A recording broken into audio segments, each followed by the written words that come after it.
Hi, boys and girls. Miss Stewart again. Today I'm going to read to you Chapter 2 of From the Mixed Up Files of Miss Basil E. Frankweiler. I rewatched my video, and you know what? Chapter 1, I really didn't like listening to myself. I'm going to work on my fluency. Felt like it was a little choppy, and that may be my nerves filming this and thinking about everybody who can watch it now. And maybe just a little bit I haven't maybe been reading as much as I need to on my break. So hopefully Chapter 2, I'm a little more fluid, a little more relaxed, but hopefully we'll see an improvement in my reading as we go from chapter to chapter. All right, so Chapter 2. On Tuesday night, Jamie found his list of instructions under his pillow pinned to his pajamas. His first instructions were to forget his homework. Get ready for the trip instead. I wholeheartedly admire Claudia's thoroughness. Her concern for delicate details is as well developed as mine. Her note to Jamie even included a suggestion for hiding his trumpet when he took it out of his case. He was to roll it up with his extra blanket, which was always placed at the foot of his bed. After he had followed all the instructions on the list, Jamie took a big glass of water from the bathroom and sat cross-legged on the bed. He bit off a large corner of the list. The paper tasted like the bubble gum he had once saved and chewed for 5 days. It was just as tasteless and only slightly harder.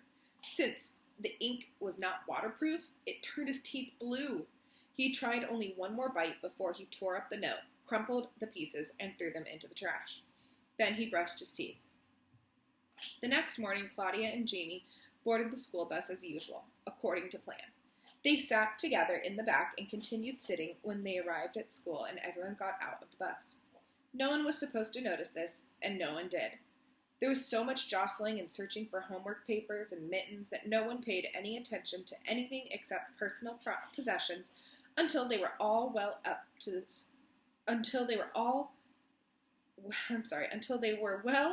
the walk to school. Claudia had instructed Jamie to put his feet up and crouch his head down so that Herbert, the driver, couldn't see him. He did,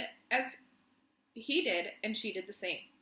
If they were spotted, the plan was to go to school and fake out their schedules as best they could, having neither books in their bags nor musical instruments in their cases. They lay over their book bags and over the trumpet and violin cases. Each held his breath for a long time, and each resisted at least 4 temptations to peek up and see what was going on. Claudia pretended that she was blind and had to depend on all of her other senses, hearing, touch, and smell. When they heard the last of the feet going down the steps and the motor start again, they lifted their chins slightly and smiled at each other. Herbert would now take the bus to the lot on the Boston Post Road, where the school buses parked. Excuse me, River, I'm reading. Then he would get out of the bus and get into his car and go wherever else he went. James and Claudia practiced silence all during the ragged ride to the parking lot. Okay, Missy, you have to move. You can go right here, though. You can go right here next to me. Let's try this. Okay. The bus bounced along like an empty cracker box on wheels. Almost empty. Fortunately, the bumps made it noisy. Otherwise, Claudia would have worried for fear the driver could hear her heart, for it sounded to her like an electric percolator brewing the morning's coffee. She didn't like keeping her head down so long. Perspiration was causing her cheek to stick to the plastic seat, and she was convinced that she could develop a medium-serious skin disease within 5 minutes after she got off the bus. The bus came to a stop. They heard the door open. Just a few backward steps by Herbert, and they would be discovered. They held their breath until they heard him walk down the steps and out of the bus. Then they heard the doors close. After he got out, Herbert reached in from the small side window to operate the lever that closed the door. Claudia slowly pulled her arm in front of her and glanced at her watch. She would give Herbert 7 minutes before she would lift her head. When the time was up, both of them knew that they could get up, but both wanted to see if they could hold out a little bit longer, and they did.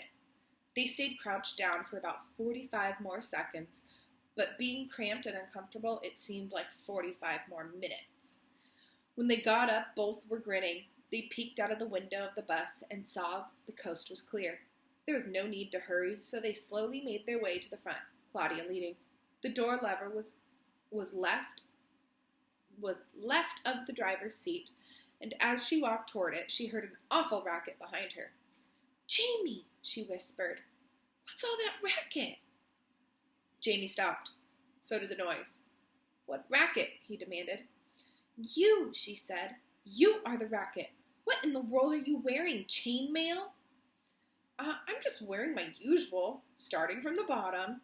I have BVD briefs, size 10, one t-shirt. Oh, for goodness sakes, I know all of that. What are you wearing that makes so much noise?" $24.43.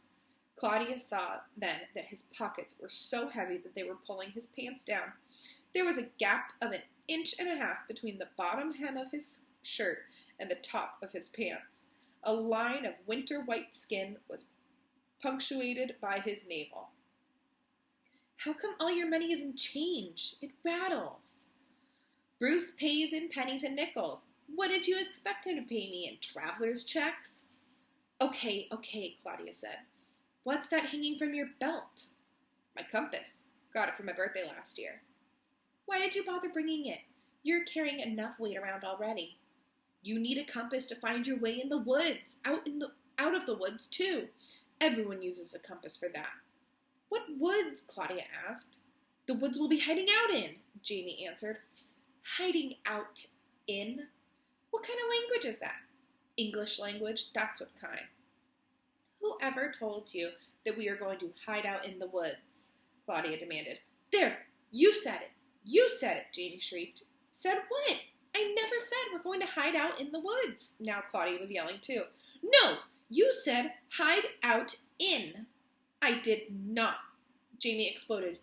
"You did too. You said, whoever told you we're going to hide out in the woods? You said that." Okay, Claudia replied. She was trying hard to remain calm, for she knew that a group leader must never lose control of herself, even if the group she leads consists of only herself and her brother, a brat. I love this argument. It makes me think of me arguing with my older brother, so Jamie said hide out in, and Claudia doesn't think that's appropriate English language, right? That's not the way to speak. But then she says it a sentence later. I think it's pretty funny. And then you guys just get in an argument about who's wrong too, right? Okay, she repeated. "I may have said hide out in, but I didn't say the woods." "Yes, sir. You said, whoever told you that?" Claudia didn't give him a chance to finish. I know. Now, let's begin by saying that we are going to hide out in the Metropolitan Museum of Art in New York City. Jamie said, See, you said it again." "I did not. I said Metropolitan Museum of Art." "You said hide out in." "All right, let's forget the English lessons. We are going to the Metropolitan Museum of Art in Manhattan." For the first time, the meaning, instead of the grammar of what Claudia had said, penetrated. "The Metropolitan Museum of Art? Baloney!" he exclaimed. "What kind of crazy idea is that?" Claudia now felt that she had control of herself and Jamie and the situation. For the past few minutes, they had forgotten that they were stowaways on the school bus and had behaved as they always did at home. She said, "Let's get off this bus and on to the train, and I'll tell you about it." Once again, James Kincaid felt cheated. "The train? We can't even hitchhike to New York." "Hitchhike? And take our chance of getting kidnapped or robbed? Or we could even get mugged," Claudia replied. I'm going to show you this picture.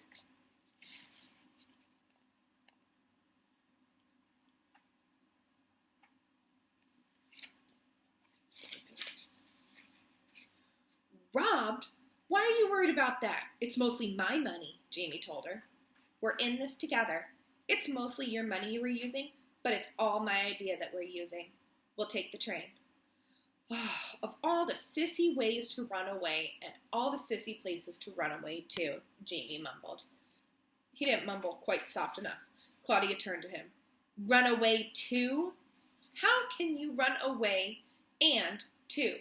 What kind of language is that? Claudia asked. The American language, Jamie answered.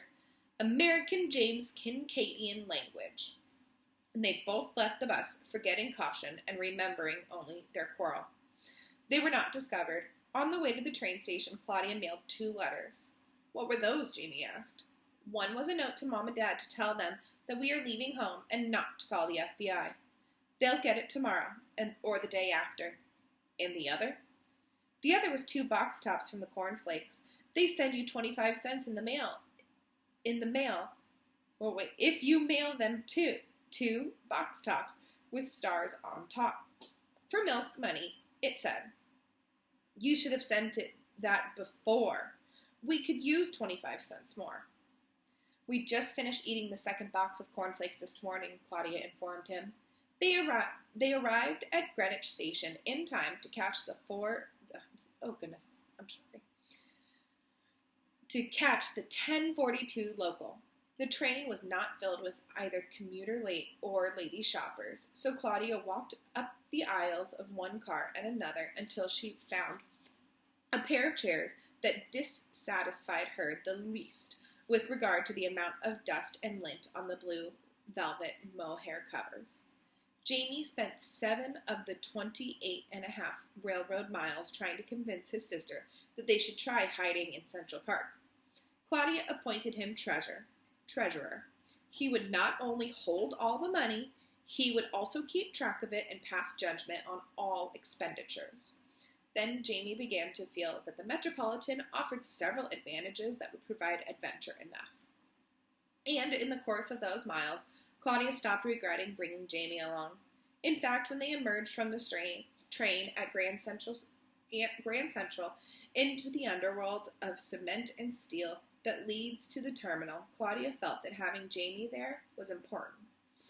Ah, how well I know those feelings of hot and hollow that come from the dimly lit concrete ramp. And his money and radio were not the only reasons. Manhattan called for the courage of at least 2 Kincaids. All right, so that's chapter 2, and we will cover chapter 3 next time. Hey, River.